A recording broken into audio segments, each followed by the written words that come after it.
Hi guys, Dave Pinson here, Philippine Bible Ministry. How did Israel become Samaria?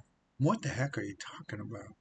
So I just want to talk about this for a minute because how did Israel become Samaria, and how did the church become what it is today? So I think those things are interrelated. So what am I talking about? How did Israel become Samaria?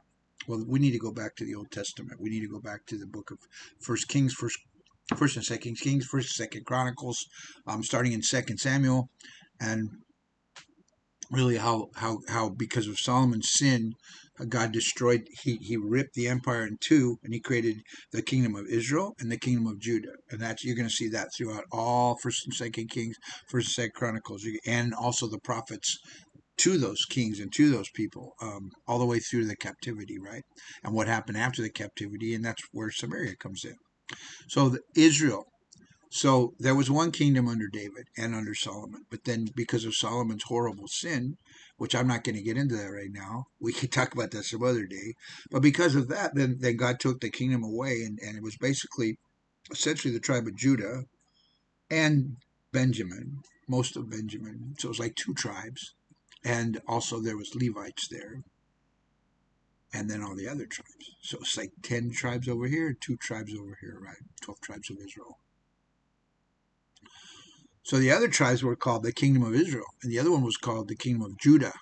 And that, by the way, just as a side note, I've already talked about this, but just so you know, Israel today is basically that kingdom of Judah. That's if you look at the population, Google it, look it up.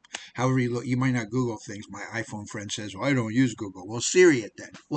However you look things up, look it up, and what is the population based on the ancient tribes of Israel today, and you'll find that I think 70 to 80% something is from Judah, and then there's some Benjamin and some Levites, and then very small percentage of all the other tribes. Why? Because they were the kingdom of Israel, right? So the kingdom of Israel, if you look at the First and Second Kings, First and Second Chronicles, what you'll see is the kingdom of Israel, which is separate from the kingdom of Judah. Two kingdoms now. Jerusalem's in the kingdom of Judah, so the kingdom of Judah was actually the real. I would call it the true Israel, although it's not called Israel; it's called Judah. Just I'm not trying to confuse you, but that's where the temple was. So that's where God's worship was. That's where the priests were.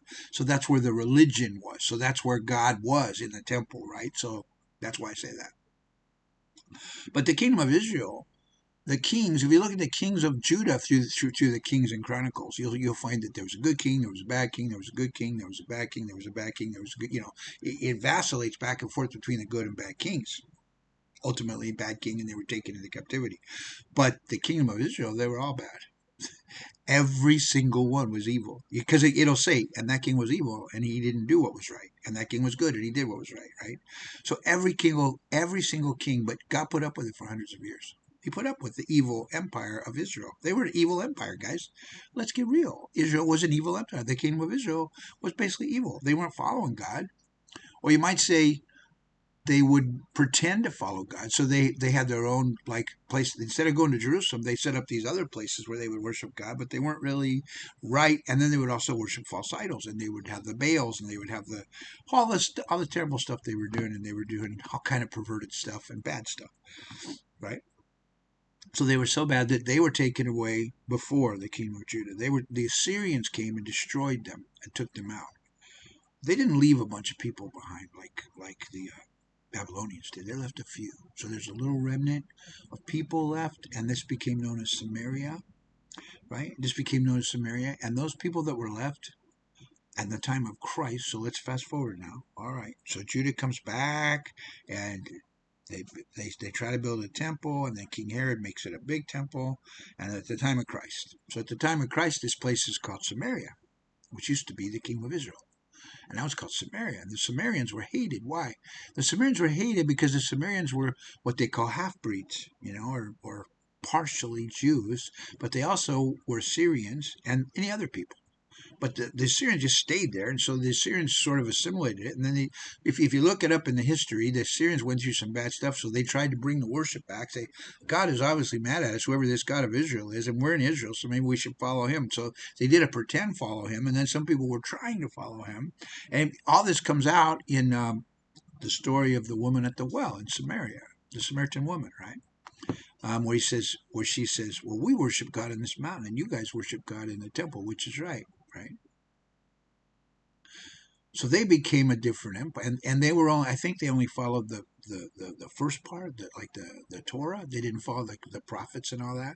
So that they had partial scriptures, they had priests, but they were partial priests because they didn't really have. They were like a fake, kind of like a halfway fake religion. So how did they become Samaria? Because they turned away from God. They didn't follow God. They didn't follow God, but then they pretended to follow God. There's even a section, and I forgot where it is. I should have looked it up, but maybe I'll do it later. I don't know. But there's even a place, I think it's during the Judges. Gosh, I have to look it up. But there's a place where he says, "You follow me with your tongues, but your heart is far away from me." Or they pretend to follow me, but they're lying. So they come to the temple. That might even be in Micah or something. They come to the temple and they're saying the right words and they're saying, "We follow God," but then they're also following idols at the same time. Or what Jesus says, you're, even though you look good on the outside, your hearts are deceitful and wicked and deceived. Or there's a place in, I think it's Ezekiel, where it says inside the temple is like nasty, and that's a nastiness that's really hidden. And you go in there and your nastiness in your soul, and you're really not following God. But then you say you follow him with your mouth, but your lives deny him. That's also in the New Testament.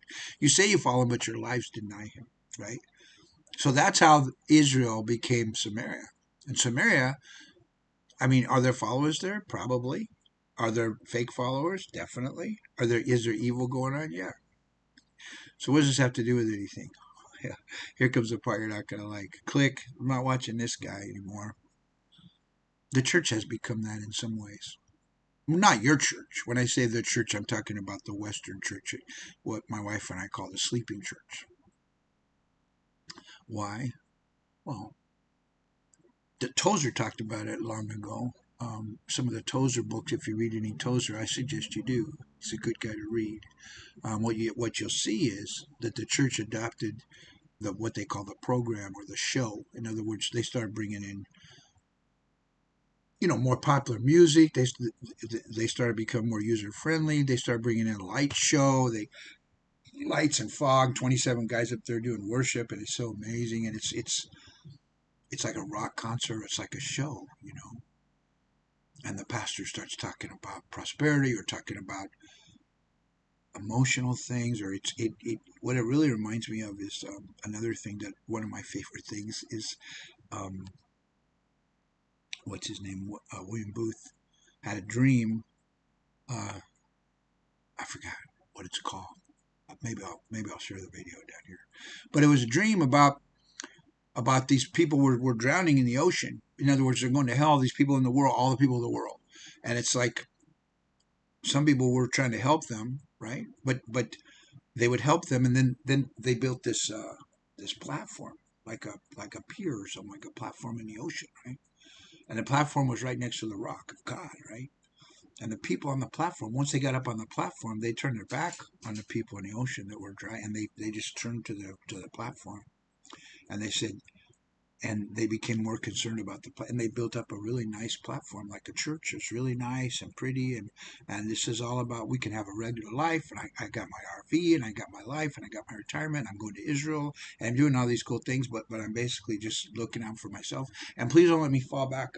Please let me stay here. Don't let me fall. I'm turning to the rock. Please don't let me fall back in the ocean. Let me stay here, stay here. But they neglect the people in the ocean that are dying, and they say, "Well, we just want Jesus. We want to stay with Jesus. We want to be here." So as they're saying this, but yet where's Jesus? He's in the water with the people that are dying, and he's trying to help them. And there's some people that are helping them. It's not like no one's helping them. So what is that? So that platform to me is like Samaria. Some of those, it's not wrong to say, "Lord, please don't let me fall away, and I'm just going to turn to you and turn to you," and there's nothing wrong with that. But you cannot neglect the reason that Jesus died on a cross. You can't neglect that and say, "Well, he died for me, so it's all about me." So, somebody says, "Well, if I was the only one, he would still die on a cross because he loves me that much, and it's all about me and me and me." And that's a very worldly idea of church, but it's okay because I hire people. I don't need to worry about those people in the water. Don't I hire some? Didn't we rent out a boat? Didn't our church sponsor a boat to go out and help those people? We're good. No, you're not good.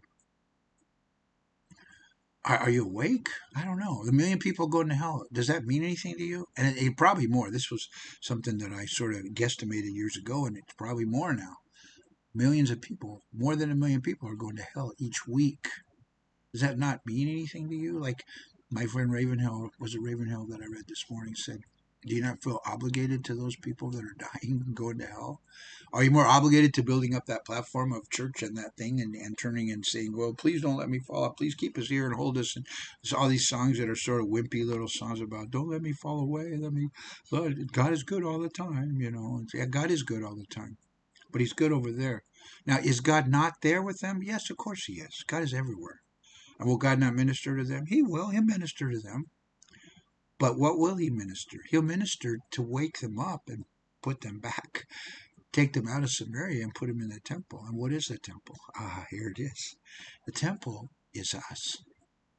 We are a living temple. We are the stones of a living temple. We are the church. We are the people, not some building, not some organization, not Israel.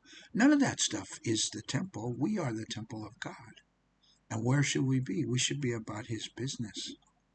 That's why he died on the cross. So what did you do with your life? Someday you're going to face Jesus at the judgment seat of Christ. Say, what did you do with the days I gave you? Not what did you do with my son, because we're assuming you've already accepted him. Well, I'm accepting him. I'm on this platform, but are you turning around and pulling people in?